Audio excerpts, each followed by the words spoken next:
इन instruments में एक television camera setup होता है जो कि जमीन पर सिग्नल भेज सके। एक और इंस्ट्रूमेंट लेकर आते हैं अपने साथ जिससे कि ये सोलर विंड को मेजर करना चाह रहे हैं, और तो और एक ऐसा आला जिस पर ये जमीन पर भेजी जाने वाली लेजर बीम को मेजर कर सके, और इन लेजर बीम्स के जरिए मुस्तकबिल में एग्जैक्ट डिस्टेंस को बताया जाना मकसूद था। फिर एक पैसिव साइजोमीटर है, ये चौथा इंस्ट्रूमेंट है जो चांद पर होने वाले मून क्वेक्स को, जैसे जमीन पे अर्थ क्वेक्स होते हैं, उसको मेजर कर सके। टोटल में ये 23 किलो पत्थर और मिट्टी के सैंपल इकट्ठे करते हैं और पीछे छोड़ जाते हैं एक अमेरिकन फ्लैग और एक प्लेट छोड़ जाते हैं याददाश्त की जिस पे लिखा होता है जमीन से आए हुए इंसानों का पहला कदम चांद पर, जुलाई 1969 AD। लूनर मॉड्यूल को तकरीबन 21 घंटे तक चांद पर रहना था। इसके बाद इसे वापस ऊपर जाकर CSM मॉड्यूल के साथ अटैच होना था और ऊपर जाने के लिए दोबारा से इंजन ऑन करना था और प्रोपल्शन एक कुव्वत की जरूरत थी। और दोनों एस्ट्रोनॉट इस बात से बेखबर थे कि इस इंजन को ऑन करने के लिए जो स्विच है वो टूट चुका है, जिसका जिक्र मैंने अपनी वीडियो की स्टार्टिंग में किया था। बाद में ये मिशन कंट्रोल को अपने इस नुकसान के बारे में आगाह करते हैं और यहाँ पर फिर से वो एक दफा किस्मत भरोसे आ जाते हैं। पर नील आर्मस्ट्रांग अपना दिमाग लड़ाते हैं और सोचते हैं स्विच जो है वो सर्किट को जोड़ने का काम करता है, और यहाँ पे नील आर्मस्ट्रांग के दिमाग में आइडिया आता है कि कोई ऐसी चीज ढूंढी जाए जिससे ये सर्किट कंप्लीट हो सके। और यकीन माने वहाँ पर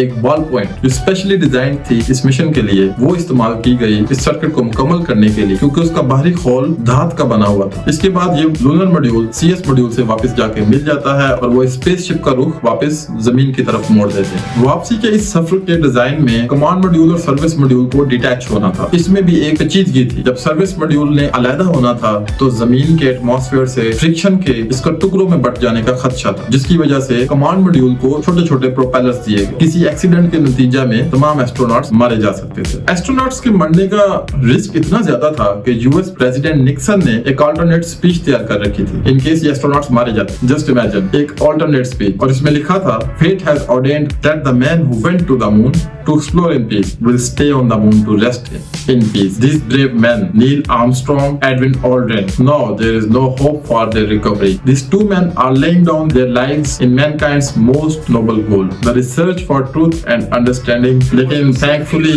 ऐसा होता नहीं। अब जब सर्विस मॉड्यूल और कमांड मॉड्यूल की डिटैचमेंट का वक्त आता है तो यहाँ पर कमांड मॉड्यूल के प्रोपेलर फेल हो जाते और एस्ट्रोनॉट्स विंडोज से देखते हैं कि सर्विस मॉड्यूल के टुकड़े टूटकर उनकी तरफ आ रहे हैं। पर यहाँ पर किस्मत एक दफा फिर साथ देती है और हैरत अंगेज तौर पर कमांड मॉड्यूल सेफली जमीन की तरफ लैंड करता है। एटमॉस्फेयर में आते ही ये पैराशूट डिप्लॉय करता है और फिर समुद्र में लैंड कर जाता है। तीनों एस्ट्रोनॉट जिंदा और सही सलामत जमीन पर पहुंच जाते हैं। समुद्र में इन तीनों एस्ट्रोनॉट्स को रेस्क्यू शिप्स की मदद से इवैक्यूएट कर लिया जाता है।